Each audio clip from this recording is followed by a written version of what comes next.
Hello students, आज की video में हम डिस्कस करने वाले हैं board of school education Haryana Bhiwani ने क्लास 10th सब्जेक्ट इंग्लिश का जो पेपर मार्च 2020 में लिया था उसके सेट ए से क्वेश्चन नंबर 10।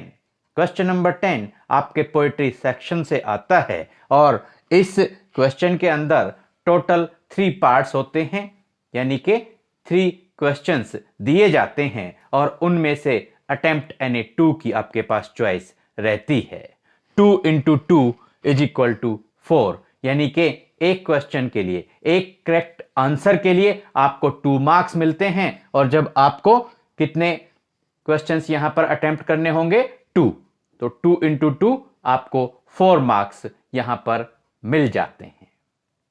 बड़े इजी इनके आंसर्स रहते हैं। देखिए, जैसे मार्च 2020 के पेपर में कौन कौन से क्वेश्चंस पूछे गए थे। What is the effect of the loss of the ball on the boy. Ball जो गेंद है वो गुम हो गई थी छोटे लड़के की, उसका उस छोटे लड़के के ऊपर क्या प्रभाव पड़ा था, यह क्वेश्चन पूछा गया है। अब पड़ा था व्हाट इज द, क्या प्रभाव पड़ा है, प्रेजेंट टेंस में पूछा गया है, तो आप कोशिश करें कि आपका आंसर भी प्रेजेंट टेंस में ही रहे। 20 to 30 वर्ड्स में आप ये आंसर देंगे। देखिए, ये हमारी जो पोएम है the ball poem written by John Berryman. Answer क्या है? The boy becomes very sad.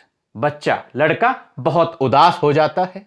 His past days come alive in his mind, और उसके बीते हुए वो दिन जब वो उस गेंद के साथ, उस बॉल के साथ खेला करता था, उसकी आंखों के सामने अलाइव हो जाते हैं, जीवंत हो जाते हैं। The boy is shaken with grief, sadness, दुख से वो बच्चा हिल जाता है। He stares down the harbour, port, बंदरगाह की तरफ वो लगातार घूरता रहता है, निहारता रहता है, देखता रहता है। एंड स्टार्ट्स ट्रेम्बलिंग, और फिर कांपना शुरू कर देता है। एक बार रिपीट कर देते हैं। The boy becomes very sad, his past days come alive in his mind, the boy is shaken with grief, he stares down the harbour and starts trembling. सबसे इंपॉर्टेंट, अगर आप कहें कि और भी हमें इस आंसर को शॉर्ट करना है, छोटा करना है, तो आप खाली लिख सकते हैं the boy becomes very sad and the boy is shaken with grief. इसके बाद में नेक्स्ट आपसे क्वेश्चन नंबर 10 में जो इसका एक सब पार्ट आप कह सकते हैं, दूसरी जो पोएम से क्वेश्चन पूछा गया था वो था what 3 things did the speaker ask Amanda to do which she has not done. ऐसे 3 काम कौन से हैं जो बोलने वाले ने, वक्ता ने अमांडा से कहे हैं, करने के लिए कहे हैं, वो काम जो अमांडा ने नहीं किए थे। बिल्कुल इजीएस्ट फॉर्म में आपको आसान तरीके से बतलाते हैं। द स्पीकर आस्क्स अमांडा, या आप लिखें he asks Amanda to finish her homework. देखिए, एक काम के अपना काम, होमवर्क, गृह कार्य खत्म करने के लिए वक्ता कहता है।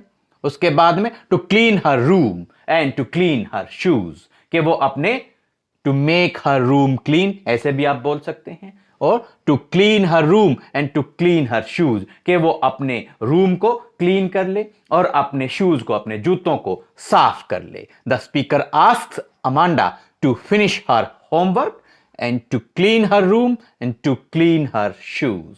आप ऐसे लिख सकते हैं। ये हमारी पोएम है Amanda, written by Robin Klein. Next आपसे क्वेश्चन पूछा गया था क्वेश्चन नंबर 10 के अंदर ही, how does the tiger terrify the villagers. जो टाइगर है वो विलेजर्स को, गांव वालों को किस प्रकार से टेरिफाई करता है, किस प्रकार से डराता है। क्वेश्चन के अंदर डज आया था और वर्ब की फर्स्ट फॉर्म टेरिफाई।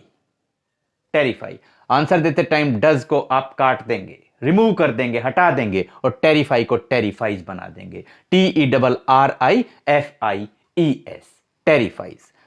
तो इस तरीके से हम आंसर क्या देते हैं? The tiger moves around the houses of the villagers. जो टाइगर है वो गांव वालों के जो घर हैं उनके अराउंड, उनके इर्द गिर्द घूमता है, उनके आसपास घूमता है। And terrifies them by snarling at them, और उनके ऊपर गुर्राते हुए उनको डराता है, भयभीत करता है। And he also terrifies them by showing his white fangs and long claws, और अपने जो सफेद टाइगर के जो सफेद फैंग्स हैं, दांत हैं, एंड लॉन्ग क्लॉज, लंबे जो उसके पंजे हैं, उनको दिखाकर गांव वालों को भयभीत करता है, टेरिफाई करता है, डराता है। दोबारा से रिपीट कर देते हैं।